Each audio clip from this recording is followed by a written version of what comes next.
Hi guys! Another Sunday, another church date vlog na naman para sa inyo. Kaya naman tara, let's go! So, nagpants na naman ako kasi naman guys, hindi ako makakapag-dress kasi pupunta pa ako ng Banica. By the way guys, ang ganda ng top ko no. Order na kayo guys, ilalagay ko sa comment section yung link para makapag-order kayo. Sobrang kapal niyan guys. So, if you're wondering bakit pupunta ako ng Banica at may mga parcel po akong dala kasi isasabay ko na lang po kina auntie kasi sabi nila baka the other day ay uuwi na sila sa isla. Kaya naman, dun tayo sa makakatipid tayo. Siyempre po sa negosyo, dahil konti lang po yung kinikita natin, kailangan po kung saan tayo makakatipid, dun po tayo. So fast forward, nandito na po ako sa boarding house ni na Marle kasi andito si na ante. Dito ko idadaan yung parcel na ipapadala ko sa isla kasi uuwi daw sila the other day pag medyo kalmado na yung dagat kasi sobrang sama ng panahon this past few days.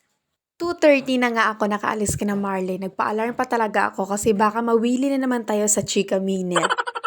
Aminin mo natin at sa hindi, 'di ba? Pag magkasama yung pamilya natin ay hindi talaga mawawala yung chismis. 25 pesos po sana yung ipapamasahe ko kasi umuulan. Pero sabi ng tricycle, 15 lang po. Thank you so much po. And for the very first time in the history of our church date vlog ay first time ko pong naging maaga sa church at si Crisel naman po yung nahuli. Kaya naman, syempre, nag-reserve din po ako ng seat para sa kanya. Kasi pag siya yung nauuna, nagre-reserve din siya ng seat para sa akin. After church, ay pumunta kami dito sa aming friends sa Paulos. Sa likod lang po to ng Carol Square Plaza. Pagkatapos ng aming Chika Minute with our best friends sa Paulos, ay umalis na rin kami ni Crisel kasi pupunta pa kami ng Lipunan. Naglakad-lakad lang din kami para tipid sa pamasahe and then we can spend quality time with each other. Noong January 28 pa nga ang vlog na to pero ngayon ko lang na voice over kasi masyadong busy tayo. So dahil katapusan na and it's payday, kaya naman also it's my allowance day. Thank you so much, Manang. At kabilin-bilinan niya talaga na kumain ako ng masustansya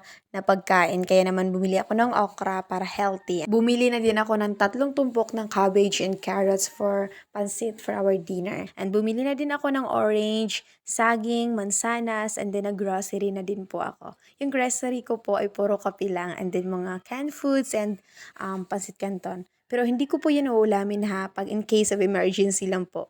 Pero kung hindi ko po yan magagamit, syempre, ibibinta ko rin po yan sa aking mga pinsan. And halos 5:30 na din kami nakauwi at yan po lahat ng pinamili ko. That's all for our vlog today. Thank you so much guys for watching.